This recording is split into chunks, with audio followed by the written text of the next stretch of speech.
बूढ़े गिद्ध ने बताया कि बुढ़ापे में औलाद साथ क्यों छोड़ जाती है। आज का वीडियो बिना स्किप किए सभी को देखना चाहिए, क्योंकि बुढ़ापा तो एक दिन सभी पर आएगा। जो आज बालक है वो कल युवा बनेगा, परसों जवान होगा और आगे फिर बुढ़ापा स्वीकार करना ही पड़ेगा। चाहे कुछ भी कर लो, इसमें किसी की नहीं सुनी जाएगी। ऐसा नहीं है कि कोई व्यक्ति अधिक धनवान है तो वो कुछ रिश्वत दे देगा तो बुढ़ापा उस पर असर नहीं करेगा। ऐसा नहीं है कि कोई बड़ा बहादुर है, लोग उससे डरते हैं तो बुढ़ापा भी उसके डर से उसके पास नहीं जाएगा। चाहे कोई ज्ञानी हो, धनी हो, बली हो या गुड़ी हो, सबके सारे हुनर धरे के धरे रह जाएंगे जब बुढ़ापा आपके ऊपर आएगा तब। इसलिए ये जानकारी सबको ध्यान से सुननी चाहिए। इस वीडियो से पता चलेगा कि औलाद बुढ़ापे में साथ क्यों छोड़ जाती है। इस बात को समझने के लिए हमें इस कहानी को ध्यान से सुनना चाहिए। किसी जंगल में एक बड़ा भारी बरगद का वृक्ष था। उस वृक्ष पर हजारों भांत भांत के पक्षी दिन भर किलोले करते रहते थे, या यूं कहिए कि पूरे जंगल के पक्षी उस वट वृक्ष पर विश्राम करने के लिए जाते रहते थे। कुछ पक्षियों का तो वो वृक्ष स्थायी निवास स्थल था। उस वृक्ष पर रहकर पक्षी अपार आनंद की अनुभूति प्राप्त करते थे। कहते हैं हम जब किसी स्थान पर या किसी व्यक्ति के साथ एक लंबे समय तक रहते हैं तो हमें उससे मोह हो जाता है। इसी तरह उस वृक्ष पर रहने वाले सभी पक्षियों को उस वट वृक्ष से मोह हो गया था। एक दिन की बात, जंगल में सूखा पड़ गया। कई वर्षों से पानी नहीं बरसा। जंगल के वृक्ष सूख सूख कर मुरझाने लगे। वो वट वृक्ष भी पानी न बरसने के कारण सूखने लगा। समस्त पक्षी धीरे धीरे करके उस वृक्ष को छोड़कर जाने लगे। जब वो वृक्ष पूरी तरह से सूख गया, उसके पत्ते, डालियां टूटकर नीचे गिरने लगी, तो उस वृक्ष पर रहने वाले सारे पक्षी उस वृक्ष को त्याग कर किसी दूसरे स्थान पर चले गए। केवल एक बूढ़ा गिद्ध उस वृक्ष पर अकेला बैठा रह गया। उसने देखा कि वृक्ष पर रहने वाले सारे पक्षी एक एक करके वहां से जा चुके हैं। कुछ पक्षियों ने उस बूढ़े गिद्ध से भी चलने को कहा, परंतु गिद्ध ने जाने से मना कर दिया। बूढ़े गिद्ध ने सोचा कि मेरा जन्म इसी पेड़ पर हुआ है, इसी वृक्ष पर मैं खेल कूद कर बड़ा हुआ हूँ। मेरे जीवन के सारे सुख मुझे इसी वट वृक्ष ने दिए हैं।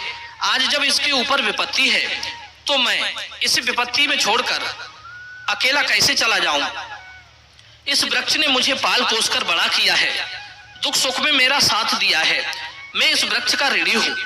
मैं मरकर भी इस वृक्ष को छोड़कर नहीं जाऊंगा। वे लोग बड़े खुदगर्ज होते हैं जो अपने माँ बाप को बुढ़ापे में छोड़कर चले जाते हैं या परदेश में रहकर सुखपूर्वक जीवन यापन करते हैं। घर पर अपने वृद्ध जनों को भूल जाते हैं।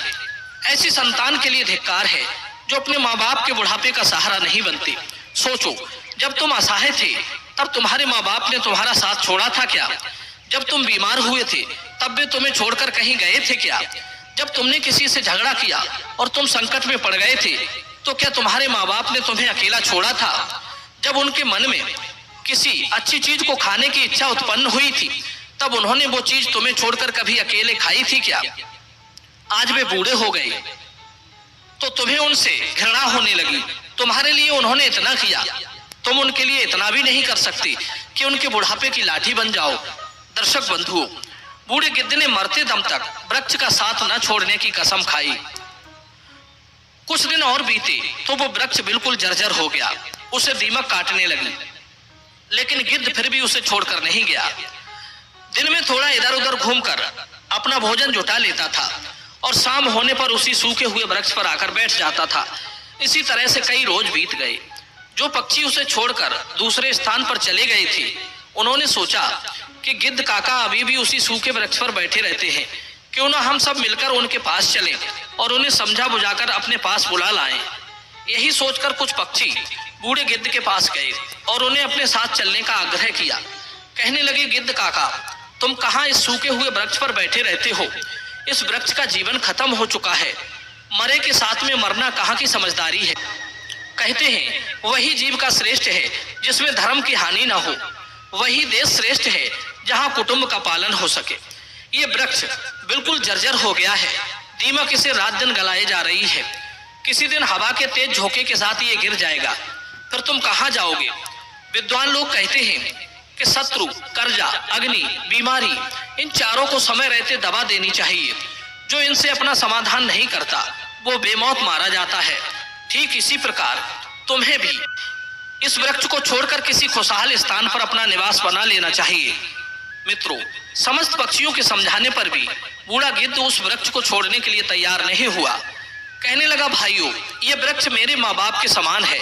मेरे माता पिता मुझे जन्म देकर इसी वृक्ष पर मुझे छोड़कर चली गई थी। उनके जाने के बाद मैं इसी वृक्ष पर खेलकर बड़ा हुआ हूँ। जीवन के सारे सुख मैंने इसी वृक्ष पर पाए हैं। बचपन से लेकर बुढ़ापे तक का सफर मैंने इसी वृक्ष पर तय किया है। अब इस मुश्किल घड़ी में मैं इसका साथ छोड़कर कैसे चला जाऊं? ये मेरी सबसे बड़ी खुदगर्जी होगी। कहते हैं, भक्त, सेवक और शरणागत जो ये कहता हो कि मैं आपका ही हूँ, इन लोगों को संकट पड़ने पर भी नहीं छोड़ना चाहिए। जो इन्हें संकट में छोड़कर जाता है उन्हें बहुत बड़ा पाप लगता है।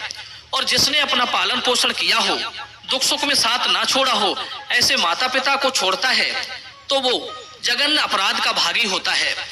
उन संतानों को कभी मनुष्य की योनि में जन्म नहीं मिलता। गिद्ध ने कहा, मैं अपनी मृत्यु तक इसी वृक्ष पर रहूंगा। आप लोग जाइए यहाँ से। गिद्ध की बात सुनकर सारे पक्षी निराश हो जाते हैं। वे लौटकर वापस चले जाते हैं। कुछ कुछ तो कहने लगे, भैया, इस बूढ़े गिद्ध के साथ साथ इसकी बुद्धि भी सटिया गई है, इसलिए उसे हमारा समझाना अच्छा नहीं लगता। अगले दिन कुछ पक्षी उसे फिर समझाने के लिए आए, लेकिन गिद्ध ने जाने से फिर मना कर दिया। इस बार सारे पक्षी लौटकर अपने घर नहीं गए। वे सीधे इंद्र के पास पहुंचे और उन्हें सारी बात बताई कि हे भगवान, हम जिस वन में रहते हैं वहां कई वर्षों से पानी नहीं बरसा है। पूरा जंगल पानी से शून्य है। पेड़ पौधे सब सूख चुके हैं। जंगल के सभी जीव जंतु जंगल छोड़कर दूसरे स्थान पर चले गए हैं। पर दुख की बात यह है कि जिस बरगद पर हम लोग रहते थे उसी बरगद पर एक बूढ़ा गिद्ध भी रहता था। एक बूढ़ा गिद्ध भी रहता है। उसी बरगद पर एक बूढ़ा गिद्ध भी रहता है। हम लोग तो चले आए, पर वो गिद्ध उस बरगद को छोड़कर कहीं नहीं जाना चाहता। वृक्ष सूख कर जर्जर हो चुका है, वो कभी भी गिर सकता है। हम लोग उन्हें समझाने गए थे, पर वो फिर भी उस वृक्ष को छोड़ने के लिए तैयार नहीं हुए। वो कह रहे थे कि मरते दम तक मैं इस वृक्ष का साथ नहीं छोड़ूंगा।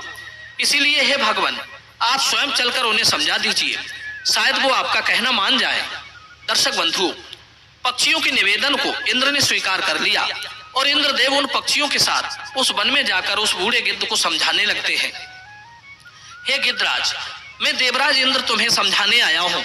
ये वृक्ष बहुत ही जर्जर स्थिति में पहुंच गया है। इसकी डालियां सूखकर गल चुकी हैं। इस पर छाया के लिए एक भी सूखा पत्ता नहीं बचा है और आप भी बहुत बूढ़े हो चुके हो। किसी दिन ये वृक्ष गिर गया तो आपकी मृत्यु हो सकती है। इसलिए इस वृक्ष को छोड़कर किसी सुरक्षित स्थान पर चले जाइए।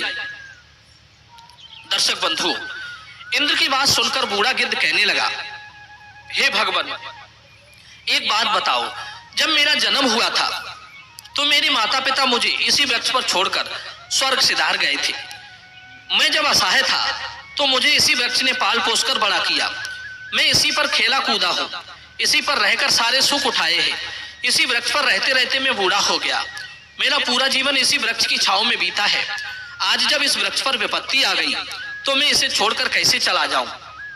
अक्सर लोग यही करते हैं कि विपत्ति आने पर गरीबी में वे अपने हितैषियों का, अपने बंधु बांधवों का साथ छोड़कर चले जाते हैं। मैं उन मतलबी लोगों की तरह नहीं हूँ। मैं मरते दम तक, आखिरी सांस तक अपने माता पिता के तुल्य इस वृक्ष का साथ निभाऊंगा। गिद्ध का ऐसा अद्भुत प्रेम देखकर इंद्र बहुत खुश हो जाते हैं। कहते हैं, गिद्ध, मैं तुम्हें वरदान देना चाहता हूँ, बताओ तुम्हें क्या चाहिए? तब गिद्ध कहता है, हे भगवान, यदि देना चाहते हो तो मुझे वरदान नहीं चाहिए। इस बरगद को वरदान दे दीजिए ताकि ये हरा भरा हो जाए, इसकी आयु बढ़ जाए। मैं तो वैसे भी बूढ़ा हो चुका हूँ, थोड़े बहुत दिन का जीवन शेष बचा है। मेरे बाद इस वृक्ष की छाया में हजारों पक्षी सुखी रहेंगे, सबका भला होगा तो मुझे भी खुशी होगी। गिद्ध की बात सुनकर इंद्र ने उस वृक्ष को फिर से हरा भरा बना दिया। पूरे जंगल में पानी बरसा दिया। सारे जंगल के वृक्ष फिर से हरे भरे हो गए। चारों तरफ हरियाली छा गई। जो जीव जंतु, पशु पक्षी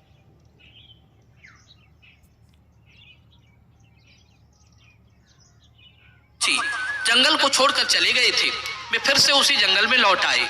सारे पक्षी उसी बरगद पर आकर कलरव करने लगे। सब पक्षी उस बूढ़े गिद्ध काका की खूब सेवा करने लगे। उनके लिए भोजन पानी सब वही लाकर देते थे। मित्रों, इस प्रकार गिद्ध का शेष जीवन सुखपूर्वक बीत गया। हमें भी इस कहानी से सीख लेनी चाहिए कि अपनों का बुरे वक्त में कभी साथ नहीं छोड़ना चाहिए। खास करके जिसने आपको जन्म दिया है उस माँ का और पालन पोषण करने वाले उस पिता का। वो आपके जीवन दाता है। आपको पाल पोस कर बड़ा करने में उन्होंने बहुत तकलीफ उठाई है। उनके बुढ़ापे में यदि आप सहारा नहीं बन पाए तो वो जीवन किसी काम का नहीं रहेगा। दर्शक बंधु, ये वीडियो यदि पसंद आया हो तो वीडियो को लाइक करना और चैनल को सब्सक्राइब करना। मिलते हैं अगली वीडियो में नई चर्चा के साथ। आप सभी का बहुत बहुत धन्यवाद। जय श्री कृष्ण। नमस्कार दोस्तों,